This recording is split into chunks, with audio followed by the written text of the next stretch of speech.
The jobbing functionality is largely used for operators out in the field, so we'll run through how this works on the mobile app.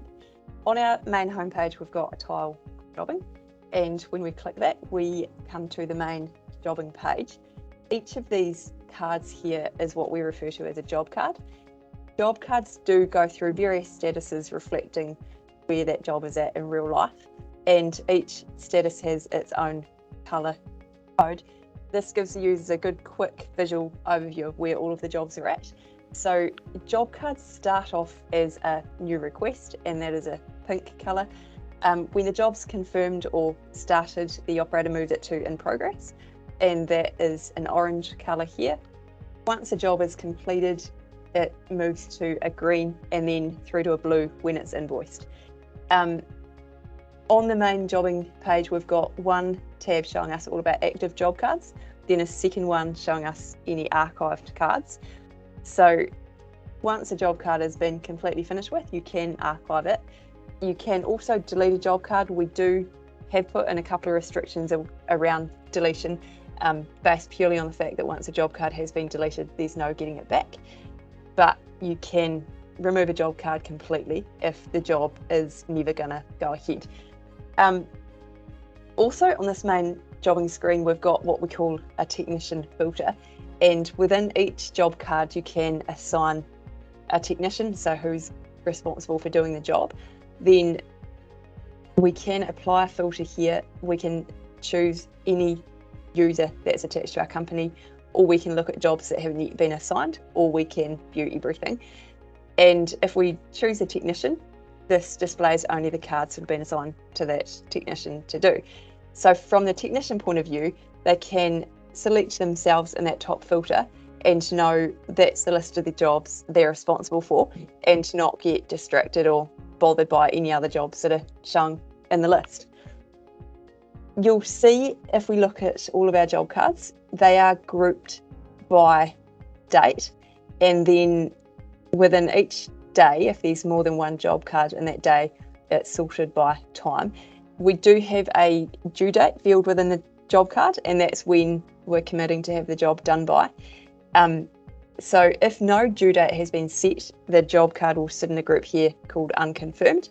Then as soon as a due date is set, it is popped into a group based on the day and then the time if you've got multiple cards in the same day. And once it's completed, it drops down to the bottom, because obviously the technicians don't need to look at that job card again. So if from a technician point of view, if you've got yourself assigned in this filter up here, then you can know that the card at the top of the list is what you need to be working on next. Now I'm going to open up an actual job card. So each job card is broken up into three main sections. We've got at the top the customer details, and this is all the information about the customer, the address of the job, their purchase order number if they've got one. Next we've got the asset details, so this is information about the asset, and then finally we've got the job details. So this is where the technician populates details as he does the job, which basically transfer to an invoice at the end. Now if we just cascade this job details section and look at what actually goes into a job, we've got at the top the technician, the due date and urgency. Then we've broken the next section into three main areas. The first is where we create an entire hose assembly on a job. That's what we're looking at in this hose assembly section. The next is where we are adding individual inventory components to a job. So it may be a seal or some wrap around a hose, but it's not actually an entire hose. And the third section is where we are using products that are not stocked by BOA on the job. So you can add what you've used, the quantity and a sell price, and that'll bring that information through to your job card and ultimately the invoice to the customer. Below that we've got travel and labour. So in this example, we're saying we travelled 15 kilometres to get to the job and we spent 2.5 hours doing the job. The job description is what information comes through from the customer when they request a job. Then the notes section is anything internal that you want to retain for your internal information but don't want to display to the customer. And then we've got the option down here to add job level images to the job card. So when we are adding an entire hose, we click add hose assemblies. This takes us to what we call the hose maker, and here we digitally make a digital version of the actual physical hose that we've made. And we go through these steps here, choosing the hose SKU, the fishing SKU, the overall length of the hose, anything else in the way of adapters or other inventory that we've used in the bill of materials, the position of the hose and the quantity. And I'll just take you through to one that we've already done. And that builds out at the top of the screen here as a bill of materials for that hose that you've just made. So for every hose assembly that we make a digital version. We then have a step that we call hose assembly, and this is capturing the very basic quality assurance or quality checkpoints that are important when we're assembling a hose. So in here we've got a actual crimp spec. This is really important to make sure that the hose has been assembled correctly, and a slider confirmation saying yes, I did mark the hose correctly and push the fitting on.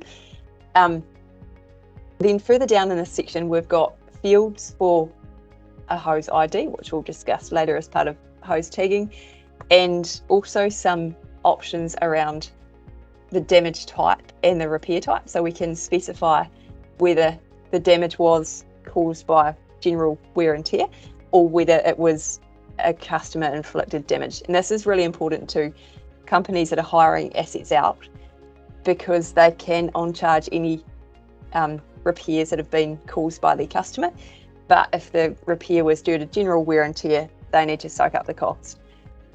The second section in here is to decide if the repair was done in a preventative manner, so before the hose actually blew, or if it was a reactive repair.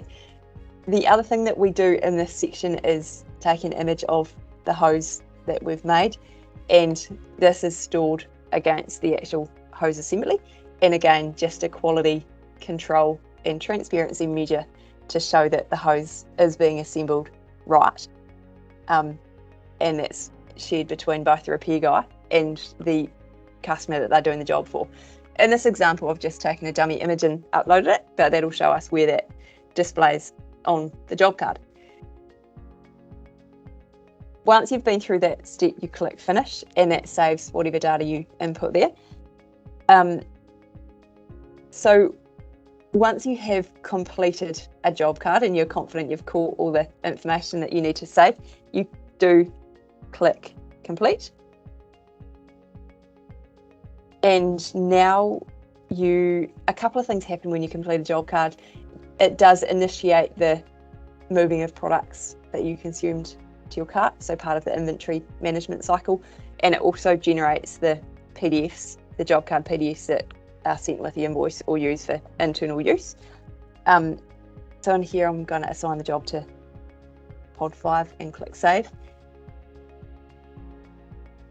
Now as you can see on the screen,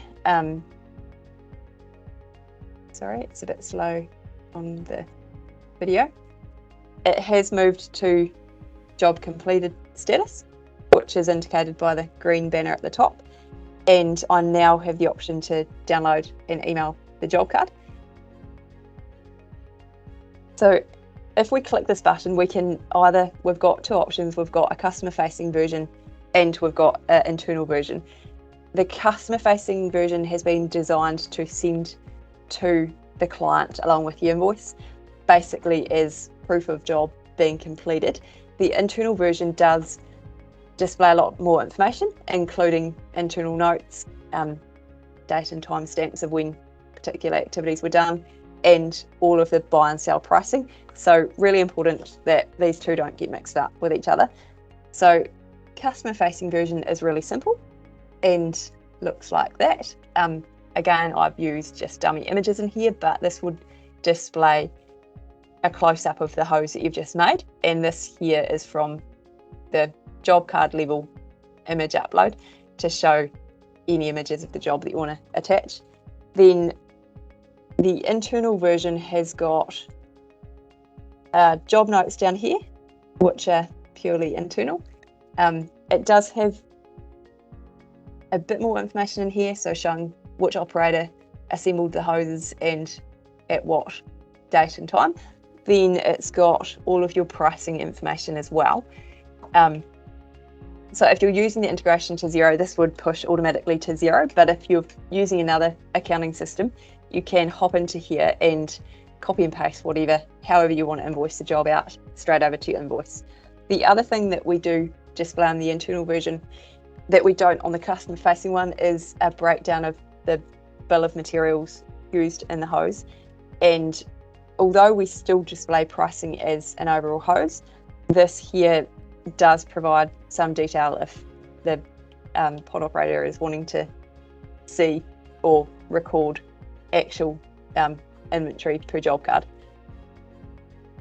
So that's the job card PDF, and we can send this via email if we like. Both the internal version and the customer facing version can be emailed directly from the app. Then the customer facing version is automatically attached to the invoice in Xero if you're using the Xero invoice function.